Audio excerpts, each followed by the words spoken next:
Thanks for listening to the GOSH podcast, the Gynecologic Oncology Sharing Hub. We share real, evidence-based discussions on gynecologic cancers featuring stories from patients, survivors, researchers, and clinicians. Our podcast is produced and recorded on traditional unceded territories of the Musqueam, Squamish, and Tsleil-Waututh nations. It is produced by the Gynecologic Cancer Initiative, a BC-wide effort to advance research and care for gynecologic cancers.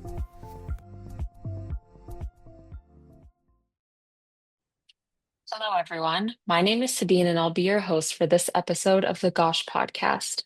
Today, we dive deeper into our rare cancer series with an esteemed guest, Dr. David Huntsman. Dr. Huntsman is a pathologist and clinical molecular geneticist at UBC and is the candidate research chair in Molecular and Genomic Pathology. Dr. Huntsman directs OVCARE, BC's multidisciplinary ovarian cancer research team, and conducts his research at the BC Cancer Agency and Vancouver General Hospital. Dr. Huntsman's research has led to the development of diagnostic, predictive, and prognostic tissue-based cancer biomarkers for ovarian cancer and a wide variety of other tumor types. His team has created a blueprint for subtype-specific ovarian cancer control and have been leaders in the application of novel genomic technologies to better prevent, diagnose, and treat ovarian cancer. Dr. Huntsman is also a Fellow of the Royal Society of Canada and the Canadian Academy of Health Sciences. He has also been awarded the prestigious King Charles III Coronation Medal. Today, Dr. Huntsman joins us for a researcher's perspective on clear cell ovarian cancer and to share more about his work and the GCI. I hope you enjoyed this episode as much as I did.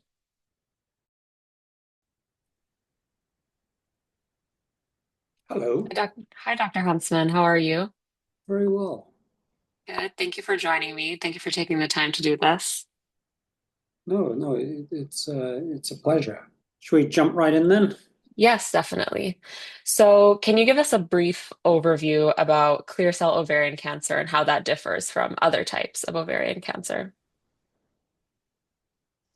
So, clear cell ovarian cancer is in British Columbia the second most common type of ovarian cancer, and is histologically quite distinct, meaning that when you look down a microscope, it looks very different from the other subtypes, and that's because its biology is different. So we call it clear cell cancer because the way we process cancer samples in the lab, which is to sort of pickle them in formalin, and then to put them into wax blocks, cut thin sections, stain them with some natural dyes, then look at them down a microscope, the cells look clear. But of course, if you look at a cancer which came straight from a patient, it wouldn't look clear at all. But it's already an artifact of the way we process the samples. The reason why the cells look clear is that the cancer cells are stuffed filled with glycogen, which is sort of a carbohydrate. It's an energy source, and also lipids or fats. And so that would seem to indicate that the metabolism or the way these cells use energy is very different from other cell types. And clear cell cancers, they are much less common than the most common type, high-grade serous ovarian cancer. And so they have received much less attention. They don't tend to respond to standard treatments. And this is why new treatments or new ways of preventing patients from needing treatments are urgently needed. Yeah, and who is most at risk for clear cell? So clear cell cancer and endometrioid carcinomas are strongly associated with endometriosis of the ovary. Now, I must add that the vast majority of women, I could say almost all women who have endometriosis will not get this cancer. It's not, but the cancer, it's quite a rare cancer. It's about 10% of ovarian cancers, usually comes from endometriosis of the ovary, and for reasons we don't understand, not endometriosis in other places. Okay, and what do we currently know about the risk factors related to clear cell ovarian cancer, if they're... For most cancers, age is a risk factor. Mhm. Endometriosis will be the next big risk factor. Okay. And there And aren't what, any other major risk factors. okay. And what are some of the biggest challenges in diagnosing and treating this type of cancer? You're touching on it a bit. So the diagnosis is actually not difficult. Ever since this cancer was first recognized as being a different entity, it's a diagnosis pathologists haven't had much trouble making because it looks so different. Even very different from the other cancer, which comes from endometriosis, called endometrioid carcinoma, which is really like a cancer of the uterus, but in the wrong place. So the challenge isn't in the diagnosis. Now, many patients present at an early stage, meaning that the cancer has not progressed outside of the ovary when the time they're diagnosed. If that's the case, surgery can often cure patients with clear cell carcinoma of the ovary because the tumor doesn't tend to spread around the abdomen the same way the most common type, and it can be completely contained within the ovary if picked up early. But if it's spread, it is difficult to treat because it does not respond to the standard treatments used to treat ovarian cancer.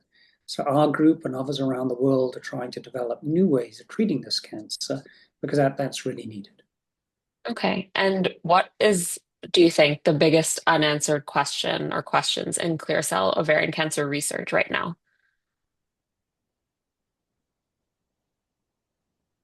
Well, I think with clear cell carcinoma, it's all about really the question would be what is the optimal treatment? What is a treatment that can prevent death from this cancer and create, a life, to celebrate after treatment? So less toxic treatments which work better for this cancer. Yes, and can you share with the listeners what your research team studies specifically? So I've been working with the ovarian cancer research team and was part of its inception, has led its research since, and seen it expand and grow, and then become part of a much larger initiative, the Gynae Cancer Initiative, which has a broader vision and includes other gynecologic cancers, and also has much more of a population-based mandate. So I'm very proud to see this expansion of what we do, the new team members who've come in, the different types of research we're trying to embrace. And I'm trying to help and encourage all those working to try to attain our goal of decreasing death and suffering from these cancers by 50%. My own research has shifted from the identification of the key changes in DNA that underpin the development of ovarian and other gynecologic cancers to really trying to dig into how these cancers happen. And finding mutations isn't enough to explain cancers because we often find the same mutations in normal tissues. So our group views cancers as being the product of interactions between cells of origin, or where this starts, what happens, so the mutations and other changes in DNA, and where the cancer is arising. And because very similar looking tissues in different parts of the body have very different tolerances to having the same mutation. And so we're trying to get into the middle of this idea that cancer represents every type of cancer is a distinct endpoint of an oncogenic journey, which has a start, a cell of origin, a mutation, which is what happens along the way, and a microenvironment, which is the terrain where this happens. So it's like a hike, and if you change any of those three things, you end up at a different place. Okay. And how does your research translate to real world treatment options for patients? Yeah, so that type of consideration. So if you think about where things start, that led to opportunistic self-injectome. And we're trying to further develop that idea. Like, why do things actually grow in the ovary in the first place? We don't know. Why don't things like to grow in the fallopian tube? And in terms of mutations, some cancers, particularly rare cancers, have very, very specific mutation types. And we found some of those mutations, but we're trying now to develop the models so we can really understand why, with the hope of developing new treatments. When people think of microenvironment, usually they immediately start thinking about immune cells, and because that's obviously important in terms of how you can treat some cancers. But where the cancers beyond the immune cells, the microenvironment is really important. We believe this specific microenvironment of endometriosis, of the ovary, which is a cyst, which is filled with blood and old cellular debris, is a very toxic microenvironment. And the cells which can survive in that microenvironment are kind of hardened and can survive anywhere. And if those cells are mutated, what you get is a clear cell cancer. Yeah. And so that is the approach we're taking to studying clear cell cancers. And we've drawn quite a lot of insights, including the identification of some really interesting targets for new drug development for clear cell cancers by taking that approach. Hmm. That's very interesting. In our previous podcast episode, I had the pleasure of interviewing Nancy McKinstry, who has clear cell ovarian cancer. Oh my gosh, that must have been an honor because Yeah, it was she's wonderful.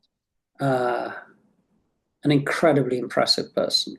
Yeah, and I wanted to know how it was for you to work with her and her journey from, patient to patient partner.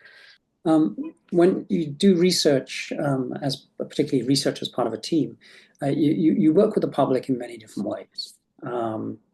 The end result of your research, you hope, is a change in the health of the public. So you hope that the ultimate beneficiaries of your work is the general public. Also, we obviously work with the public in terms of fundraising, and we couldn't do any of the things we do without the support we receive. And when Nancy McKinstry joined us, um, it, she immediately took on a very different role. It went way beyond somebody to discuss research ideas, somebody who we would communicate with, perhaps get help with fundraising from, to somebody who became an inspiration for the whole team, but also who educated us on and helped us develop our strategic priorities. And throughout Nancy's career, which has been was a massively successful career in business in Vancouver, she mentored many uh, of the female business leaders in British Columbia, and she did the same, provided the same amazing mentorship to several of our team members as well. But we all benefited from working with her because she had wisdom and perspective we lacked. Absolutely. And it seems that philanthropy has really shaped the work that's been done with OVCARE and especially with Nancy's endowment fund. What does it mean to you that the endowment fund also had prizes for trainees, that it supports the next generation of researchers? Well, in research, the future is all that counts. What happens in the past is done, and you build from it. It's the Hmm. past accomplishments are where we work from, not towards. And so the trainee awards are fantastic. And these awards allow us to provide trainees with something which is much more like a living wage. I mean, I don't think the general public realizes that when people go into graduate studies, they're often the smartest people in their classes when they were in high school, and they, they can be 24 years old. They've done really well in their undergraduate degree. They've gone through competitive processes, gone into a PhD program, and they're not given enough funds to get by. It's impossible in Vancouver without sharing a one-room flat with three other students and stuff like this. It's so these scholarships allow us to make going into graduate studies sensible for smart people who want to make a difference. Yeah, absolutely. And final question, which is related to OVCARE, is when it first began, how do you feel about where it was and where it is now? What were your goals for it originally? And, how do you see it? Has it progressed? Um, yeah, I think about that a bit because I'm sort of rounding third base on my career, or maybe I've gone past it already, and shifting my focus towards mentorship and trying to build for the future so others can have a greater impact than I've had. When we started OVCARE, our ambitions were very humble. we hadn't seen great examples of the power of teamwork in our environment. And I, in no way, could I have dreamt that we would have had the impact we've had. I go around the world and I meet different teams, and some of them are doing basic research we could never dream of, or clinical trials in ways I'm quite envious of, or they do other things really well. But I wouldn't trade the impact our team has had in ovarian and gynecologic cancers writ large with the work of any other group in the world. And there's no way I could have predicted that happened. It was a power of teamwork, but it was also, there was some, I mean, there are things we did we can be proud of, but there was also, like with anything in life, there's stuff you can own and there's stuff which is dumb luck and you just have to celebrate and be grateful.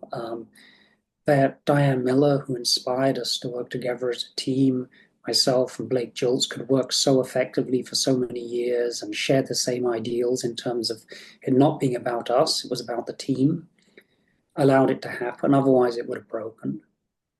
And we also had a um, very strange thing happened when we started, where at the beginning of OVCARE, the sort of idea of public access publishing was just sort of taking hold. And it seemed like such a good thing at the time. We didn't anticipate that that would lead to the predatory journals, which are sending everyone horrid emails and causing all sorts of issues. It looked like a really great idea. And so we were really inspired by it. And the first OVCARE meeting, there were quite a few people around the table, some of whom would probably have proven extremely difficult to work with.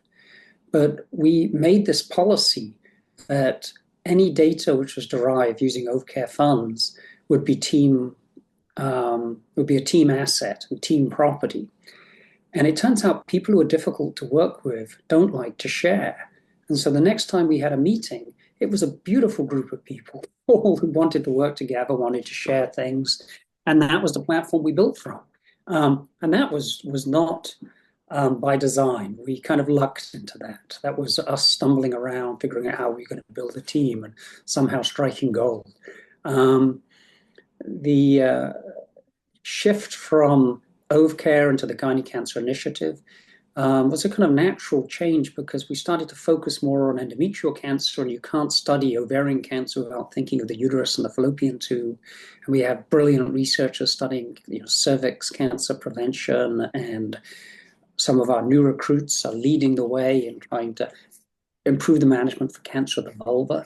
And so we were much more of an OVCARE long before we kind of started calling ourselves the Gynae Cancer Initiative. But it provided us a way of projecting more into the community. And it's hard to say where OVCARE ends and Gynae Cancer Initiative begins, or whether OVCARE even exists as an independent entity at this point. The most important thing is we do share a mission, and that mission is expanded. Yeah. So it's not what we do in Vancouver, it's we have to come up with solutions which can impact everyone across the population. And that's the only way we can achieve our goal of decreasing death and suffering from these cancers by 50%. Yeah, absolutely. It's extremely impressive and lovely to see where it's going. Well, you're part of this. I'm trying to be. No, yeah, we want this to be an open platform and Yeah. open community. It's Yeah. we don't know where the next big idea is going to come from, or the next person who's going to drive another shift in how we do things. Yeah. And so we try to cast the net widely and try to create an environment where as many people as possible can participate. Yeah. Thank you so much. Those are all the questions I had. Is there anything else you want to add? No, just really thanks for doing this. Yeah, for sure. It's yeah, these things are this stuff is really important, much more important. I mean, as you probably realize, it's great that you were going to do this with a patient partner, but sadly it didn't work out. But Mhm. it's that's probably for as long as you've been doing research, it's looked like there's been patient partners around. But this is actually a very new thing, and we're Mhm. in a community of figuring out how to make it work. And there's been stumbles along the way where There's sometimes people who are asking patient partners to do things which just didn't really make sense, like reviewing very technical grants and stuff. But idea co-development and things like this, and having patient partners engaged in training and maximizing exposure with trainees and then working on translation, advocacy, all are really important. And this is a big part of the future. And you've got, probably, since it's always been around for you, you're probably way better at it than I am. No, I mean, it's so great to talk to patient. Like, obviously, this job has allowed me to do it way more, and it's just nice to see what we're doing is going. So, yeah. Yeah, excellent. Okay, so Yes. yeah, well, thanks for doing this today, and Thank you. Thank you for joining. Thanks for joining us on the GOSH podcast. To learn more about the Gynecologic Cancer Initiative and our podcast, make sure to check out our website at gynecancerinitiative.ca.